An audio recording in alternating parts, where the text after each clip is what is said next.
All right, let's get it. 12-bit soul coming at you live and direct. IG Live. Tonight we have Doug Infinite, Chicago's own, checking in. So we're going to get him on soon. Hope everyone's doing wonderfully. We're going to we have some good IG Lives coming up in the future. We're lining them up as we speak. So definitely want you guys tuning in, whether we're doing IG Lives. Also, we're going to be making some headway to some different formats, with some different formats, I should say. So be sure to check us out on those. And so we'll have some more information. We'll definitely let everyone know. Waiting for Doug to check in. We're about to get it going. It's real special because we're dealing with some Chicago hip hop, and definitely somebody who is understanding and was immersed and enmeshed in the hip hop sound that is Chicago. So, all right, Doug, let's get this going. So yeah, but it's dope. So we're gonna get this rolling with Doug Infinite. So we shall shortly. The joys of technology. Doug, make sure you join back in because it's saying it can't join the IG Live, but I know that's not true. I know it. I don't believe it. But yeah, it was funny. I was going through a lot of the beats and stuff that he's done, and was responsible for, had a hand in, what have you. And it's just special, man. These are people you need to know about. All right. Hit the join. All right.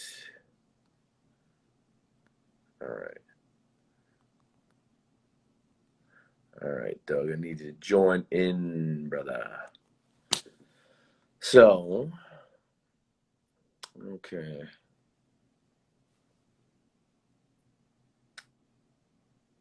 All right. So, Doug, leave and then come back in, and then we'll go from there. Okay. Because otherwise, I'll be doing a monologue. And I've got enough information to do a monologue, I think, but not for an hour. So, we'll get that. But yeah, as far as the Chicago hip hop scene is concerned, definitely big in the 90s, 2000s. Chicago was definitely making its own sound then. And for a lot of you, there we go. Okay. All right. Spice, good looking out. All right, there we go. Yo. What up? What's good? You good, man? You good? You doing all right? Oh, man, I'm not doing bad at all, man. Lovely, That's good. man. It's always nice to see somebody smiling, especially in these crazy times. It's nice to see people just kind of enjoying themselves, at least enjoying the moment. Hey, man, I woke up this morning, right? That's what? Worthy. Hey, like I tell people, man, the green side of the grass is still pretty good. Yeah, it is.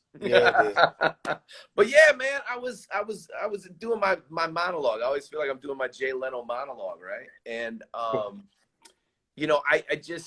I don't think, it's funny, and we're gonna do a little rewind here in a second. Shout out to Spice checking in from the old shrewd marketing days. But Shrewd. Yeah. But yeah, it was like, the Chicago hip hop scene, to me, in the 90s and 2000s, early 2000s specifically, it had a special place. You know what I'm saying? Like it was carving out its own niche, and you were definitely a part of that. And so now for the rewind, let's take it back, man. So, coming up in Chicago, what got you into hip hop? Well, I have a lot of family that was in New York, and we would have a family reunion around that time that would be in New York. And this was around like the late 70s, early 80s. And I was always kind of, you could see it, see a little bit of it there. You could definitely hear it on the radio. But when I went to high school, it was a guy there that was already a b-boy, and he was already real nice with the skills, and he just kind of saw me, man, and took me under his wing, and that was it. Once I found that, I knew I had found my thing. So what was it like? Was it kind of a mix? Was it the joints that were being spun? Was it the breaking?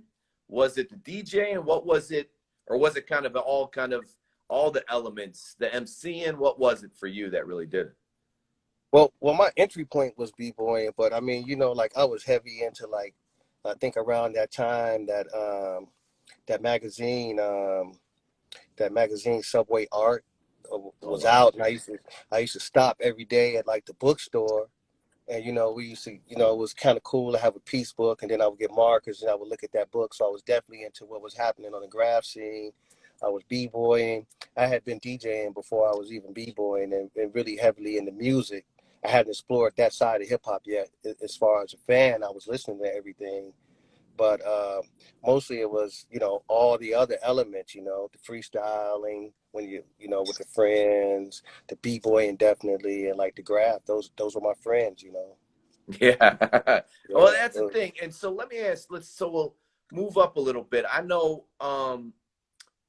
coming up, like, in Chicago, like, and that's what I think a lot of people don't necessarily understand is when you're in the middle of the country, and it can be Chicago, it can be, it could be Texas, it could be, Louisiana. A lot of these places in the middle, we're fortunate enough to experience both coasts of hip hop without having uh, kind of those biases.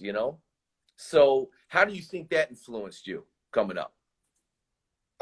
Yeah, I gave us a lot of options. Chicago was known as a big, like, one-stop city. That's like a one-stop distributor, meaning that everybody from the East, West Coast, all over, sent music to the Midwest, to Chicago, to one-stop distributors that would service mom and pop shops that were like local in the neighborhoods. Like, I had record stores that I could walk to, like not even a block away from my house. I just walk up on the 79th Street, and there was like record stores in there. You go in there, and they'd have like the Zodiac sign posters, and they'd have like the ill, like, incense holders, and like the Oh, roach definitely. clips, and the 45 adapters. So it Yeah. was just kind of cool. You go through the beads when you go in and pull them apart, and you walk up in there. So to me, I think having being bombarded with so much music from so many places just gave us options. We definitely had the house music, but you would literally have like taverns and record stores with jukeboxes outside of their business, playing the music out to the people in the street. So it was just like the music was so ingrained and coming up there. Wherever you went, you pretty much heard music. Even cats used to put boom boxes on their Schwinn's with the bungee cords, and ride Yeah. around and do wheelies, and they had the soundtrack going with them. So music was always there.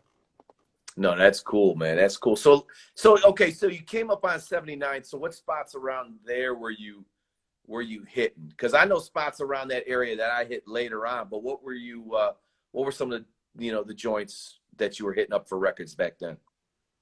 Um, well, when I started getting records to do beats, or just as a Well, fan. just whenever. I mean, I don't know, because let's face it, most of the times when we were buying records initially, we weren't buying records to hook up beats. So, Right. but when I guess you started, well, I guess when you did start building your collection, where'd you start hitting up? What spots were you going to then? Okay, so it's real simple. When I started building my first collection in high school, when I started DJing, my neighbor Markel Parks, he used to DJ. He used to DJ for the radio station and all the high school parties. I used to run with him, but he liked house music and I liked hip hop. So I used to go to Yeah. these three stores. I went to this school, and it happened to be on the path of three of Chicago's probably most important record stores at that time. So around 82, 80, 83, definitely. Yeah, 83. Um, I would go to Rose Records. I Oh, would go to goodness. Import Records, and I would go to Okay. Loop Records. So when I get off the train at Jackson, all those record stores were kind of right there in You're the right there. proximity. So I just hit, I go from one to the other, from this one to that one to that one, and just try to find any hip hop I could find around that time on records. Well, and it was funny too, man. It's funny you mentioned Rose Records, man, because I was watching the Blues Brothers for like the thousandth time the other day, right?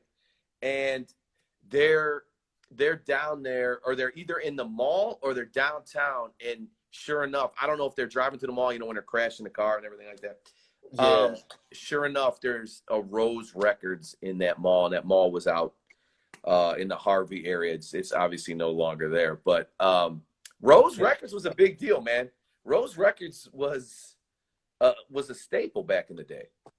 It definitely was. I mean, I must say, to be honest, it could not compete with like loot or imports No, to me. no. But it was something about it where you always had to check it. You know, like I still had to check it just to see, you know, what they have there, you know. And once in a while you would come up, but it was really close to the train stop. So it would be like, you know, you start in imports, then you work your way to loot, and then you work your way to Rose, and then I can get on the train and go home, you know. Now, did you now? So as far as the digging goes, when now are you still digging? What's your collection looking like nowadays, man? Definitely. I don't think it's something I could ever stop at this point. I mean, I'm just gonna ride it out for as long as I can. I mean, obviously, I can't take the collection with me when I leave this planet, but No, people may no. be able to figure out a little bit more about me, you know, through the music I collected. So I'll continue to do that. So you're Yeah. looking at more as like it's your like a personal archive. Like so if you had nothing left, no words, no anything, someone could dig through your collection and get to know who Doug Infinite is. That's what I hope. That's what I've always hoped. You know, it's kind of like I always looked at it like, you know, if I was writing books, I would probably have a house full of books, you know, Yeah. because I could learn everything from the book. So there's a lot of things I can learn from a record, you know, not only just the way it sounds sonically, but the way that the cover was shot. You know, is it in the triangle? You know, how was it set up? How was the fold? You know, how many songs can you put on the side before it starts to sound bad or sound good?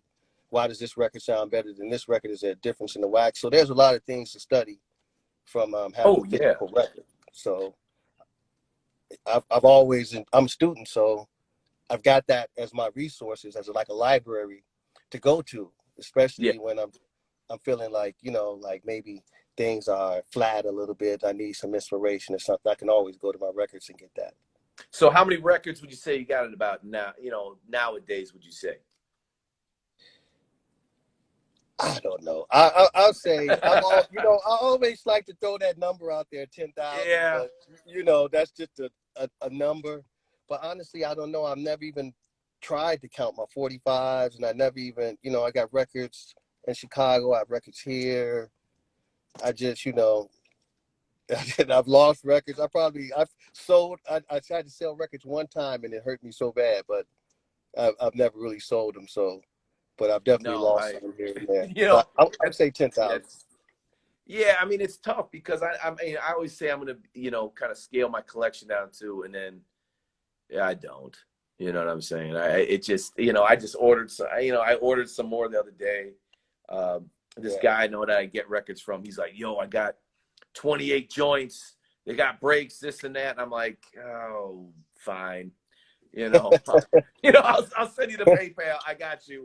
Whatever. I said I wasn't gonna do this, and I was weighing it. I'm like, okay, am I getting sneakers or am I getting records? So I went with records that day. But so going back to Chicago, I know coming up, what radio influenced you as far as like what stations, you know, that were playing hip hop at the time? What, you know, what were you really vibing out to or sought out as far as like radio shows and in stations that, you know, were playing it when they were playing it, that is? Well, the one that would play it that was close to my house was WKKC. It's a college Uh, radio station. Kennedy Kenny King, King baby. Pop. Yep. Yeah, Yep. shout out RP to Pink House. He used to be up there. Definitely. And I actually used to take my songs up there and try to get them played. I was rapping at the time, and they would actually play them at KKC. I went to a church that Walter Get Down Brown had went to, and he was a DJ on that station. So I would always tune in and listen there and be like, man, more hip hop. But HBK was a little harder to get, you know, from where my house was located. But Yeah. when I could get it, I was in heaven. You know, I was in heaven when I got it. And, you know, and if I could Dude, get any JP bar. Chill, like he's a legend. That whole JP Yeah. Chill, HBK. The dude was a legend. I remember going up there with Spice, who's was checking in tonight, and we did radio runs with I don't even probably radio runs with Twister or something like that back in the mid '90s. And he's the most unassuming dude, but goodness, man, he just knew his music left and right. Yeah, definitely. Shout out to JP. Definitely knows Yes. his music. They have the big wall of records. But I think this is probably pre-JP. I want to say this is Chili Q. Okay. Yeah, I want to say this is like earlier, even earlier, like as far as influence. And I just remember there's this one song I heard, and it was just like one of the coldest songs ever. And it was about, I don't remember the MC. I can still remember the words to this day. It was like, I wake up in the morning, have my Captain Crunch. I have the same thing for dinner and the same for lunch.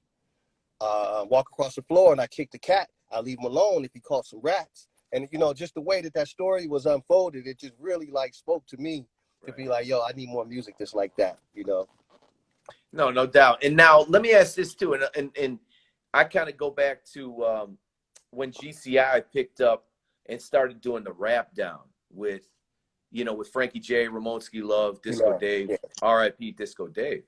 That was, because people talk about like, the West Coast stuff, and it could be, the K-Day, and then out east, it could be the Bobito and, Stretch and Bobito joints and all that. But when GCI got that rap down, that was huge for me. When it 10 to 2 every Saturday night into Sunday morning, just hearing it on, the FM radio dial was major for me when I heard that. Yeah. GCI, you had no problem picking it up anywhere in the city. And we were familiar with Ramonski Love because he came from WKKC, right? He was with Pink House. I want to say he did too. Yeah.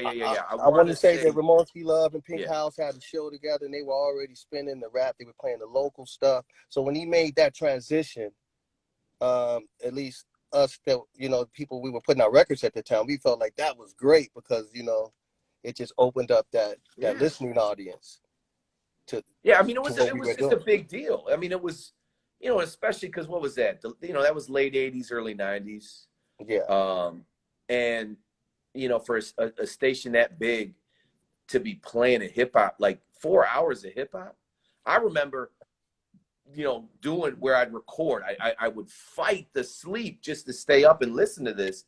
And then I would hit the record on the tape deck. And of course, it would only record the A side or the B side or whatever. But the next day, listening to what they played or what I missed, I mean, it was just, it was really special just hearing that. So, I don't know, man. It's just nice to have somebody on that you can, definitely on this IG Live that can relate to that specific time and how special it was.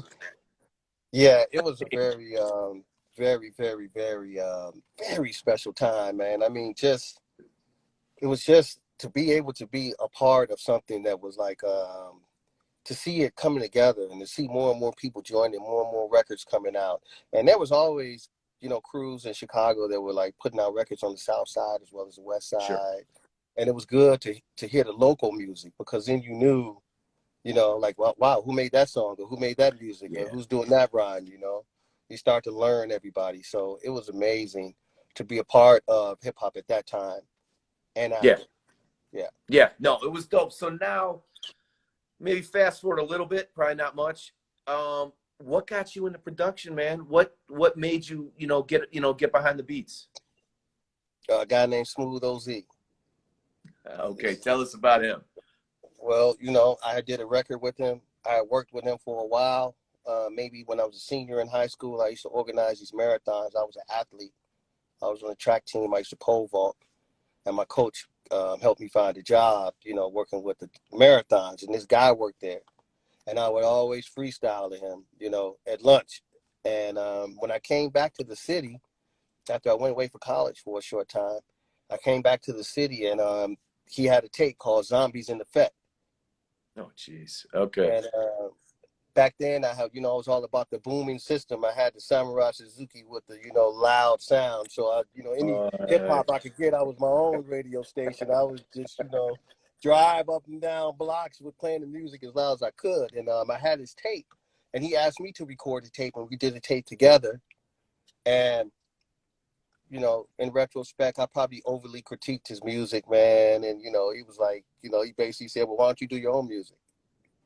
And I kind of took that as like a you know, light bulb went off in my head. Like, yeah, why don't I Yeah, do why my not? own music? What am I thinking about? Because he was going to go.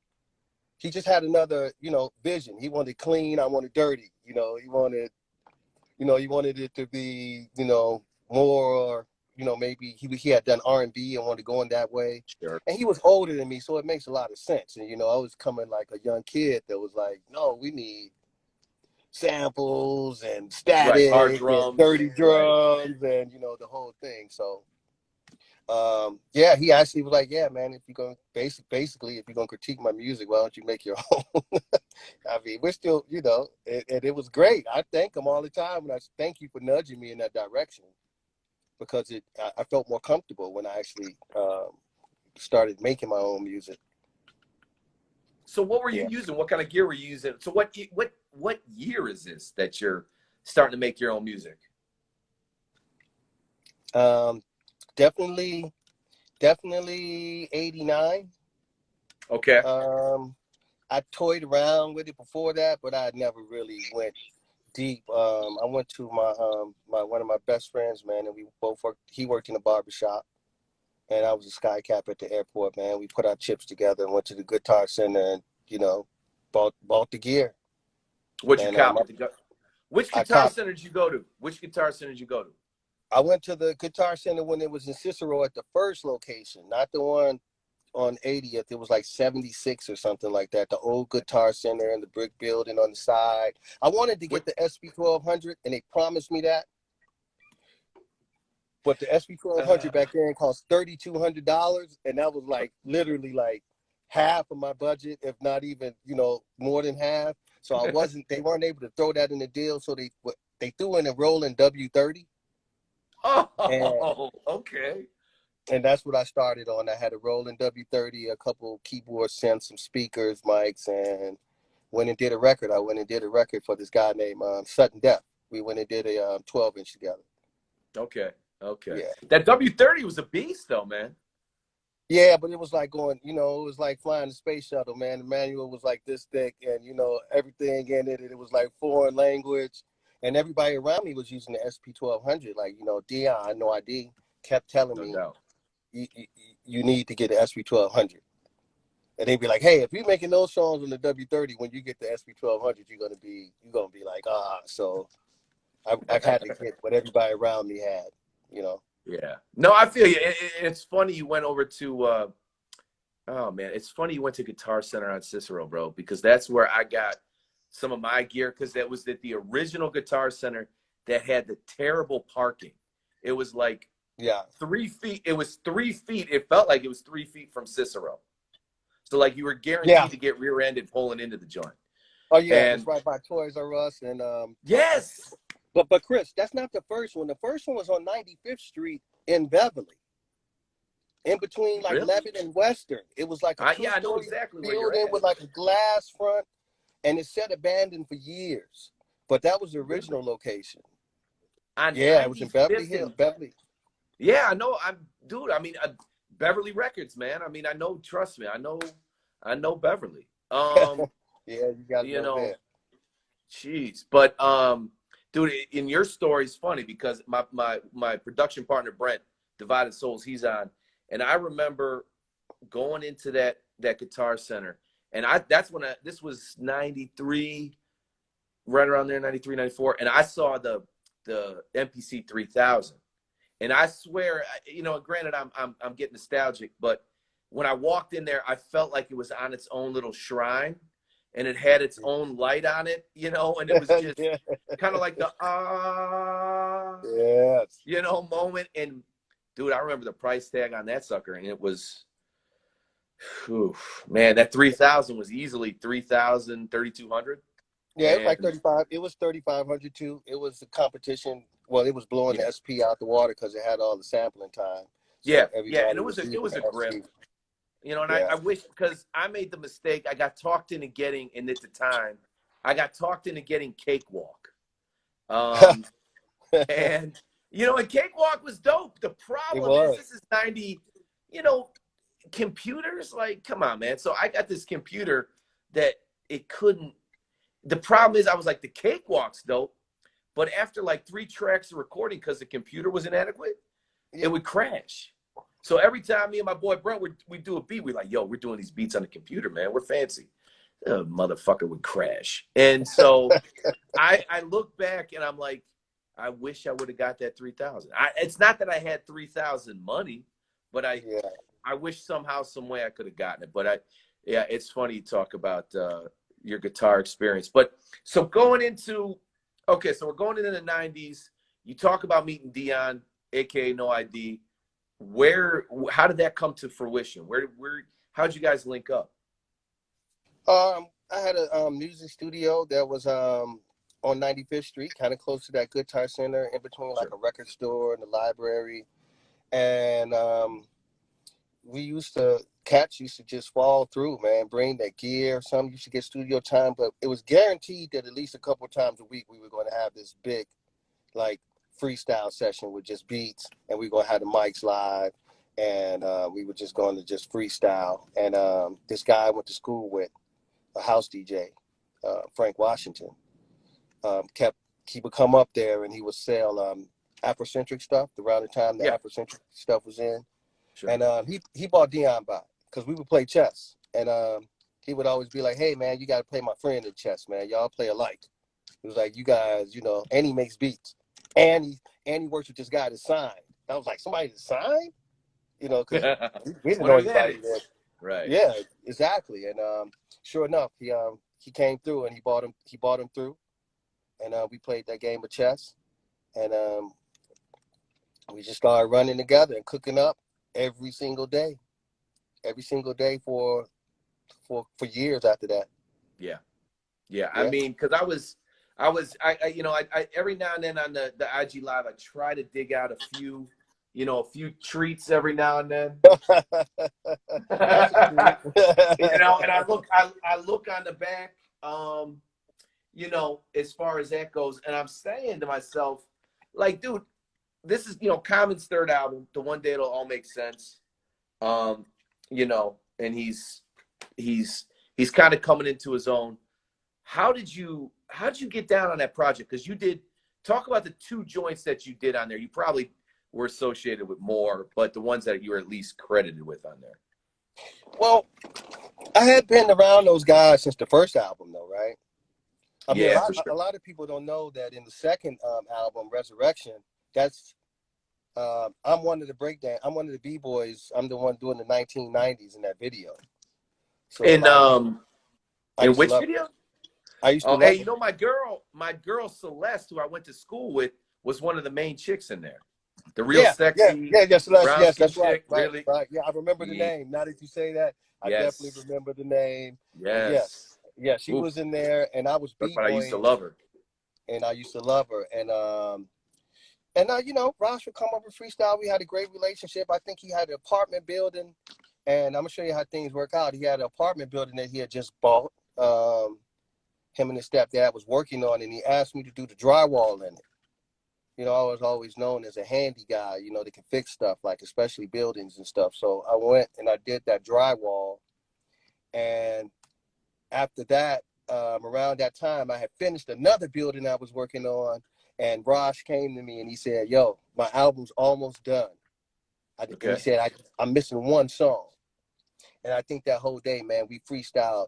Me and him, we would do this all the time, but we freestyled maybe like an hour straight, and we kept using the word time. So whatever you had to do, it had to have the word time in it, whatever rhyme you use. Yeah. And we would just pull up beats, and we would freestyle, pull up so many beats, and he didn't have anything, and I had one beat on the SP 1200, and I wasn't through with it yet, so I didn't want to show it. And he was about to walk out the door, and I was like, hey, man, I got this one more on the SP, and I started playing it because I was going to work on it again, and that was one too many. Oh, man. Okay. So he came back, and he said he had a rhyme, and he's like, yo, I have a rhyme, but I don't have a hook, which is no problem. On that album, I helped with all the hooks Oh, for for songs real? that I did. Yeah, that's my voice on there. You know, that's why, you know. No, I know that's your voice on there, but I didn't know throughout the album, no, you were working on the hooks. Well, You know, or on the songs, contributing and on the all that. songs I did, he allowed me to express, you Gotcha. know, like, yo, you know, maybe, you know, so we were able to do that. So shout out to Yeah. Raj, that gave me my thing. But yeah, he came and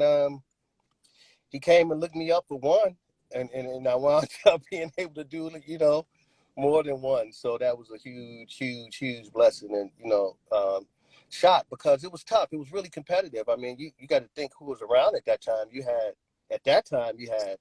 No I.D, Twilight Yo. Tone. Okay, then you had the other Chicago producers like Andy C and you know. Rhythm and all these other guys, and then you know he had a lot of cameos on there from New York people. So you still had the Beat Nuts, and you still had all the Yeah. you know great people we looked up to that were making music in New York. You know, as competition. So, and then you had a young Kanye West around too. So, I Yeah. mean, And it shout was out the Moment for tuning in. I you know, Panic, appreciate yes. you, bro. Shout out Panic, brother. Yeah, that's what I'm saying. I'm like, Yeah, you know, his guitar can't playing forget stuff. that. I see, you know, all the live stuff he's doing. It's dope. And that's what I'm saying. Like Chicago just had its own good sound. I mean, it pulled from New York like everything. I mean, rightfully so. But it had its own niche, and that's what I thought was special. And that's what I thought was cool, you know, with the Common stuff. And Eddie, when you asked the question about who produced Watermelon, that would be Common's second album. I want to say that was No I.D. Doug, can you verify that? Yeah. Yeah. Yeah. Yeah, Yeah, for that's sure, what I'm saying. for sure. Yes. Yeah, he was all over that. I mean, he was, and that Watermelon's one of my joints too on there too, by the way. Yeah, But that's his sound. You know, that's that sound. I think that sound, and to me, that sound was well established by the time Resurrection came around. yeah, Yeah, yeah, it those was. S1200 beats. Yeah, and I was kind of sad. Not, I mean, you know, sad, but um, you know, when they stopped working together, and when he kind of went the Soulquarian route, and he made a lot of great music with those guys.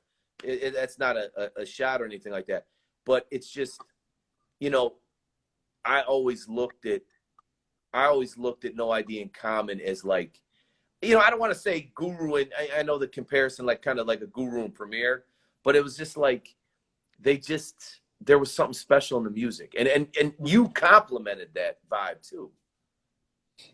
Yeah, that time was that time was you know, I guess a time of expansion as we look back into it. And for me, I can't, you know, you'd have to interview Dion and see where he was on it. But for me, it was the silver lining was um, it allowed me to work with underground guys that I was probably going to parties with, you know, every Monday and Yeah, Wednesday night anyway. It allowed me to now start to funnel Chicago's independent scene a lot of music, and I started working with All Natural, Cap D, you know, doing more things with, you know, local people that were around, you know, putting out records independently. So to me, that was a silver lining. I love that time too in my career. That was a good time too. oh yeah. I mean, and you know, and it's funny. Like I was talking to Brent, you know, the other night. We were talking about All Natural, and like, you know, a fact that a lot of people don't know about Cap D is he's on the legal counsel for the Golden State Warriors. Head of the legal counsel. Thank you for correcting me. We Thank you. gotta And that's give what him I'm his saying. Like props. he is, yeah, he's the head, you know, and the dude's got bars for days, and he's the head legal counsel for Golden State. It's like, and that was another thing too that I thought was really cool about Chicago is they weren't ashamed of being intelligent on records. You know what I'm saying? They didn't feel like, you know, they didn't necessarily have to, you know, cram 16 bars into, and cram, you know, a whole novel into 16 bars, but they didn't feel like they had to dumb it down either. You know what I'm saying? They said some just really dope shit. Like I was listening again to a record No I.D did on All Naturals, the one in '98, the no additives, no preservatives joint, and it's the Thinking back. one. Thinking Yeah, back. and it's yes, and it's the one, dude. that record is still crazy. Crazy. Yes, yes. That record is. I had him play it recently when we were together. Me and Cat B were together on a doing a IG thing. I had him play that song. I still love that song. Those are true like lyricists to me. I mean, at that time, it was about for us, we were always trying to elevate the situation lyrically. We didn't want to perpetuate anything that we couldn't. We wouldn't want to stand behind. You know what I mean? It would have been tough for us to stand, behind that stuff because we weren't in that life. We were trying to use the hip hop as a vehicle to Right. elevate us out of that life, and we also wanted to be an example to show people that hey, you can do it like this too, and you still be good. Yes. To give them that option. So, and these people are well-educated guys. I mean, they come from families of educators and parents that are teachers and degrees in college and different things. So the vibrational level that they were at, that's what came out. And it just Yes. sounded like that, definitely. And that's I think what to me separated Chicago from a lot of places. And that doesn't mean that people other places were rapping moronically or something like that. I'm not even saying that. What I'm saying, but Chicago wasn't afraid to flex that intelligence. And I thought that was always dope. So now we're going to stay with the label. You ready for this one? Yeah, I know you're sitting down. I know you're sitting down. Okay, I'm going to bring it up from the bottom. Are we ready for this? Oh, wow. Yeah. Oh, dude, what? Here's the thing. I was having a talk, like I said, Brent and I were fleshing out some stuff today, and I was like, the 90s were fun because labels took a lot of chances, and I don't think they really, some worked, a lot didn't. And a lot of times looking back, I don't think they really gave a shit. But how did that come about? Because first off, you got the guy who produced Common now coming out as an artist. Dude, you got to explain the genesis of this project. Okay. I mean, I think this is common knowledge. I don't know if he's ever said it, but Dion was in the group and he was rapping before he just became Common's producer. We always knew him. He would get on the mic. I mean, when we had the freestyle sessions, he would get up in there. He would come to the studio when everybody left, and he would go in there and he would work on songs where he was rhyming. I would listen, and it was. You may go back to some of the old names that he had. Immense Slope was one of them, right? So an immense slope is a mathematical term because the name of their group was the Funky Isotopes. So they all had these like scientific names where, he was immense slope at that time. So he would always rhyme. And every time I think the songs that he would make for himself is the songs that Raj would pick or Common would pick. So he would, make a song. He'd be like, yeah, I'm about to do this. And it would be so good. Common would be like, yeah. I'd be like, what happened to that song? And it would, it would be over there. So I think that, he had already had the record deal. He had already did Invisible Beats, which was a breakbeat 12-inch too. And that was on because the Beat Nuts did one on that same label. The label it's escaping me now, but I remember when he did that joint. Yes. And that joint was crazy. But with this album, I'll tell you, like, so what was your role with that project, with the Accept Your Own and Be Yourself joint? What was, like, obviously you're on the mic too, doing your thing. Quick sidebar, State to State is still one of my favorite records of all time. Just throwing it out, bro. So what was your role with that? Because obviously No I.D's, all over the project. You're all over the project. What are you doing? What's your creative process during that time? Well, like I said, we were cooking every day. So we would make beats. every day. I was really busy at that time with not just music. I had a lot of other things that were going on, businesses and different, just craziness, man, just a whole bunch of stuff. And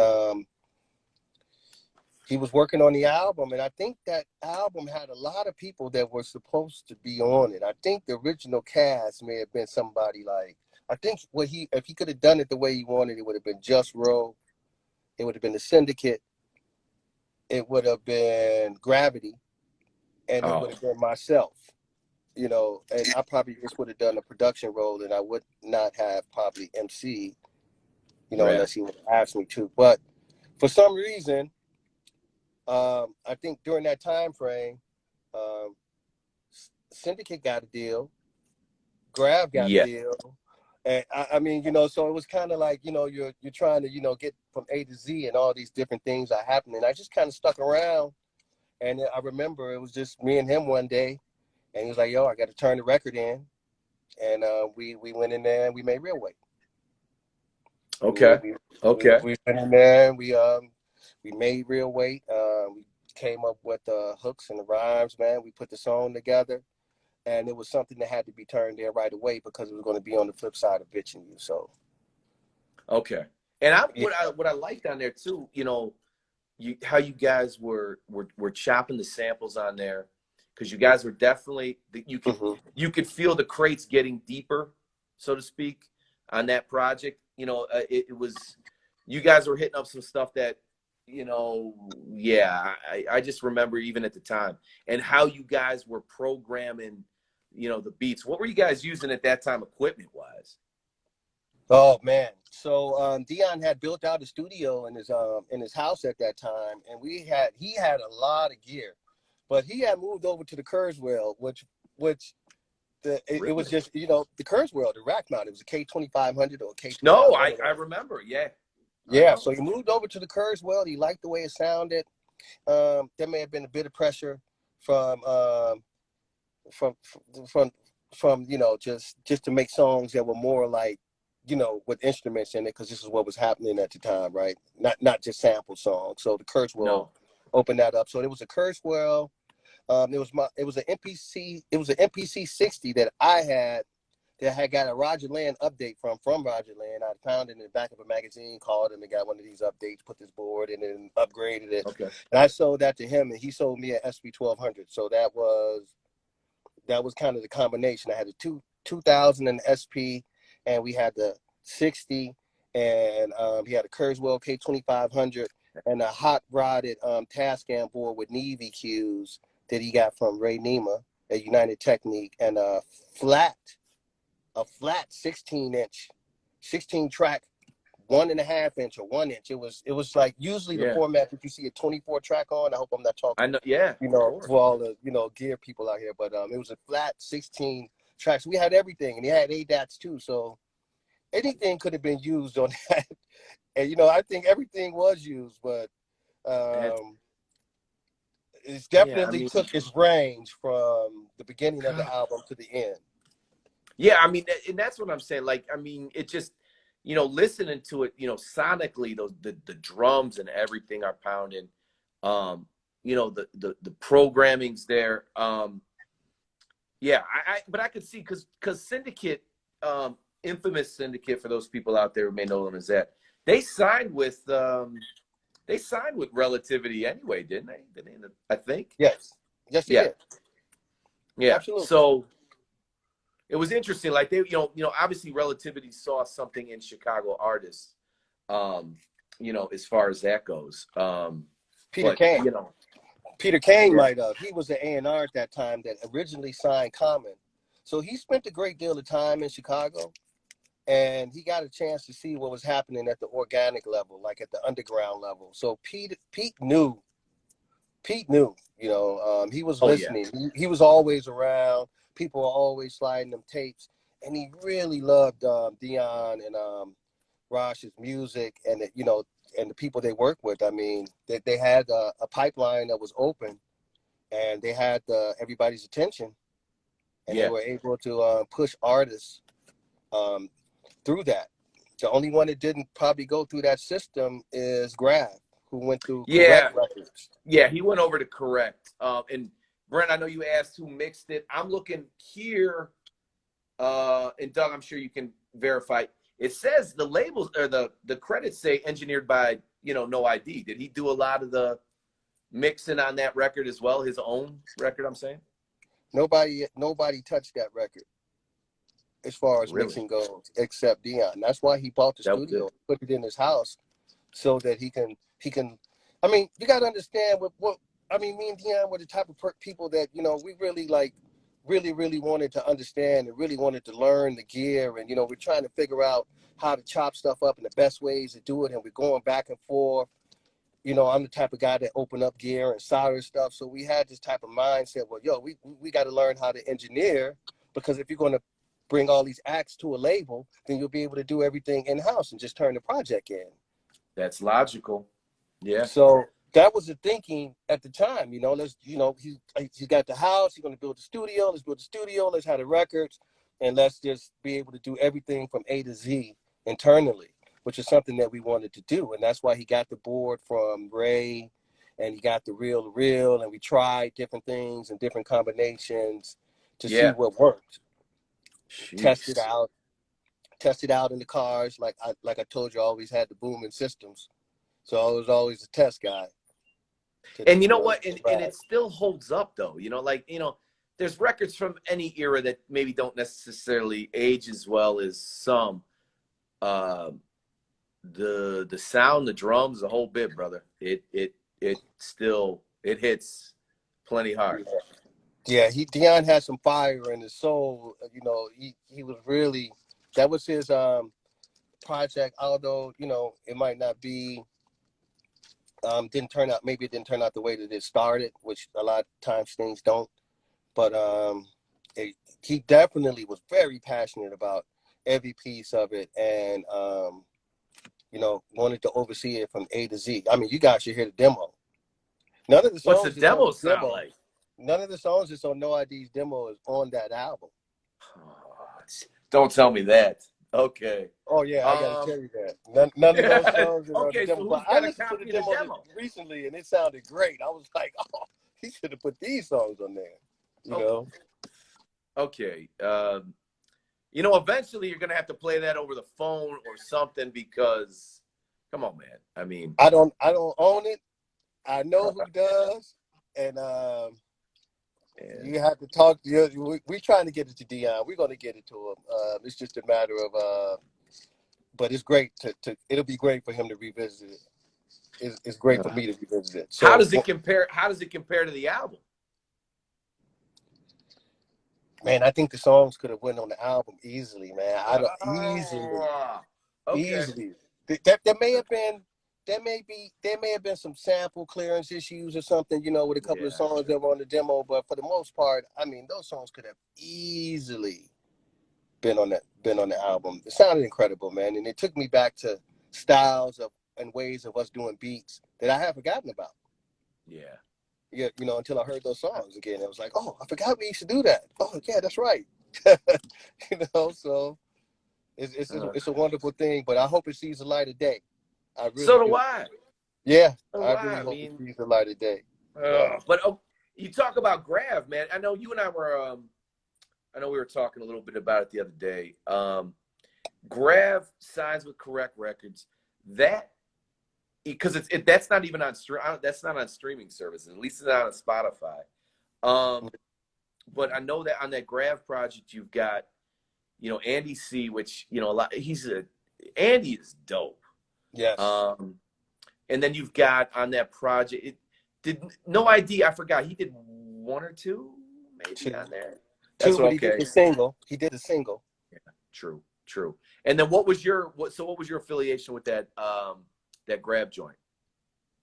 The song "The Battle" on that album. Okay. Was a beat that I was working on for the original Real Weight. Oh, okay.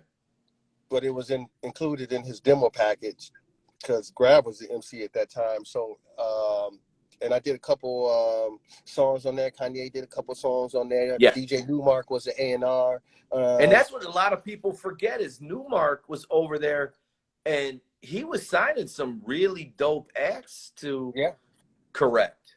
Yeah, You know, he signed out to Reek. He had Grab. great album, great Yeah, album. yeah. So Yeah. Manish, you know, as far as that goes, and then that's even where you know, David Banner originally signed as well too. yep, So yeah, they that's were right. doing it, and then the money just decided to run out. Yeah, that was a weird time for independence, but Yeah. the record still survived. So Yes, yes, it that's does. the good Now, thing, right? all right, I got another one coming at you. All right, brother, you ready? Yeah, I don't know if you're ready though. I'm Okay. I'm not gonna be. Oh yeah, that's All right. All right. All yeah right. that one. And it's the double vinyl. That's what I really enjoyed about this joint. That it was a double vinyl. Shout out to All Natural. I know that's where it came out on. Dude, talk about that. I mean, that was a special time too, where instrumental projects were coming into the forefront. So what happened? What made you and No I.D want to put out an instrumental project? Well, remember, No I.D had did Invisible Beats already Yeah, I know. I know. many years before, so it was something that we had thought about doing. But honestly, I can't take credit for that, and I don't think Dion will be able to either because Tone B. Nimble did that. That was Tone B. Nimble's idea. So I used to have these mini discs, and Yeah. what I would do is for somebody like Tone, who had all the Yeah. groups that were on All Natural, I just give them a mini disc, and the mini disc may have 100 songs on it. And obviously they can't use 100 songs. So I had to give him so many mini discs that he came to me with the idea. He was like, dude, I mean, we can only use these songs, but you should do an, instrumental album. You just have so many joints. We can do it nice and double-sided. And I honestly just told him, Tone, you got all of this, man. Go ahead, man. Put it together and curate it and, show me what you're thinking. And when he showed it to me, I was like, oh, okay. Then he showed me the album art and told me it's It going was to be dope. double-sided. I was like, oh, man, okay. Let me Yeah. give you a couple. Let's do this and let's get No I.D to sign off on it and see if he's cool with doing it, and then we can move forward with it. So, Dude, yeah. and there's a one of my favorite joints on there is where's that? It's the I Used to Love Her remix. And Yes. I never heard a vocal version of that joint. But the instrumental, how he flipped the George Benson record a different way. Man, I love how he flipped that joint. That thing is Well, crazy. that was just it. That was just that. When Dion did that beat, he told me, he was like, "Hey, man, I wonder." This was after we had already done the Black Album and all these Sure. other things, and probably our production style had grown. And he was like, "I wonder how it would sound if I did it. I Used to Love Her today, instead of doing it back then when I had limited gear, limited equipment, had to do the bass line on the faders, and Yeah. just all these different Yeah. things. How would I do it now?" And so that's what that became. So at that time, I was like, okay, let me take the same record I used back then and let me give you a new twist to it for this year, this time frame. And that's Dude, what came out. that was dope. How he flipped it, I'm like, I would have loved to have heard Common, just some way to have Common's vocals on that. Like, and then for a while, it was so dope. I thought I missed the remix. Like, I was like, yo, because I was doing, like I said, I did college radio back then, 94 to 98 when I was at Louisiana State. And I'm like, did I miss the remix? Did Relativity not send me that? But yeah. So I'm glad you kind of, clued me in on that. So we're coming into the 2000s. What's going on with Doug Infinite and production at this point? Where are you at with, the music and hip hop in general? In around 2000, after that Black Album, I went and did some stuff with Masta Ace. Sure. Yeah, DJ Third Rail brought him by and by my house, and I was able to play stuff for him, and we were able to make music and do different things, and that was awesome. Oh, that would have been 2000, the long hot summer, that Long era Hot when Summer. yes. Yeah. Dude, those and that's another thing too that people need to go back and revisit that Masta Ace stuff, because conceptually where he was at with those albums, oof, man. Yeah, yeah, those stories, those Go back. story albums are incredible that he does. I love every one. You know, I Yeah. buy each one that I Yeah. can. So. No, Ace is dope. So, okay, so you at what time, what year did you decide to just uproot and head west? Well, uh, it, my wife is from San Francisco. Oh, fair enough. Okay, so there was a lot of things that were happening at the time. You had 911 that was happening in New York, and that displaced a lot of people jobs, and Yeah. people with families. So we tried Chicago. We did Chicago for a little while, and I'm just a firm believer of that. If you built for Chicago, you'll be born there. The ones that's born there is probably built for it, because it's going to take a different type of person, to navigate Definitely. to navigate that city. So we tried Chicago for a while, but it's a little tougher, a little different, harder lifestyle. Yeah. And she wanted to obviously go back to the place that she hadn't been since a young kid, and bring the kids and show everybody. And when I came out here and I saw the vibrantness of it, and how much better it was for family life, that I just told him that I'll be back out there. It took me about 1.5 to 2 years to kind of close out and tie up the ends of all my Chicago stuff, like the skate shop and different things, and Yeah, right. and actually move out here.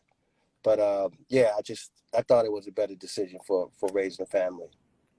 I mean, that's what's up, dude. I mean, and you're obviously still doing production, because I got one last one, dude. You ready? I don't think you're ready Okay. for this. You're I don't probably know. thinking, like, what's he gonna pull out, right? What's he gonna pull out? And you know what? Last and definitely not least, here we go. Oh, yes. Yes.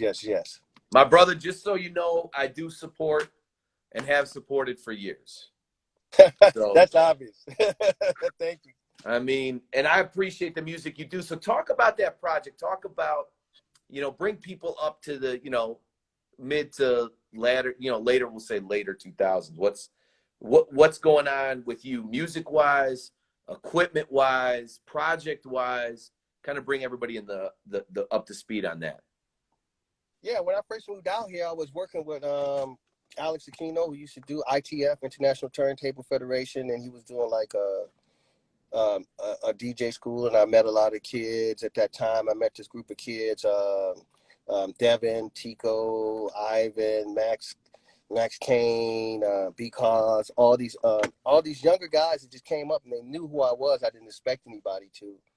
And I just remained in contact with them. I was also working with different Bay Area artists like Selsky and San Quinn and Jack R.I.P. and the whole and Huss, and just a lot of people at the studio we had, and I was just doing a lot of people's beats. And that actual album, that actual 45, is something that I went back years later. And I always wanted to have a chance to, work with some of these Bay Area artists, Yeah. and, where I'm at, now, and just see what we could do. And I went and got Tico, because I always liked what he's doing, and Yeah. we did that record, and he took it to another level, because he took the chops I had, and then he took the chops and he redid the beat just with the turntable on one of the songs. And I did the other song. So I just always feel that need to, put a record out. And I don't mind the instrumental format, because my man, DJ Max Champ, was already DJing in restaurants and different places. And, I knew he could use something like that in his... And it was dope. So, and like I said, keep putting it out. Like, brother, we're about ready to run out of time. Oh, yeah. IG's about to, pull the plug on Pull the plug. I got to so, send a shout out to everybody. I saw him. I saw everybody in there. I'm not going to be able to run up your names in less than a minute, but I love you all and salute. Thank you for always tuning in. And thank you for having me. Definitely, and I love that 12-bit soul, those drum sounds. So make sure, if you're producing and you're out there, you go out there, not just the drums, the whole packs. They're nice. They're nice. Yeah, I'm glad you like the Akai joint. And by the way, everybody who's tuning in, please look out. Doug's going to be hooking up some joints off those sounds, subtle That's hints. right. So we'll get it, bro. But I appreciate the time. Keep doing the music, man. The world definitely needs it and you. Okay. Yes, indeed. Thank you, brother. Thank you so All right, much. man. All right, All brother. right. Be easy. All right. Yeah, you too. Love. All right. Peace.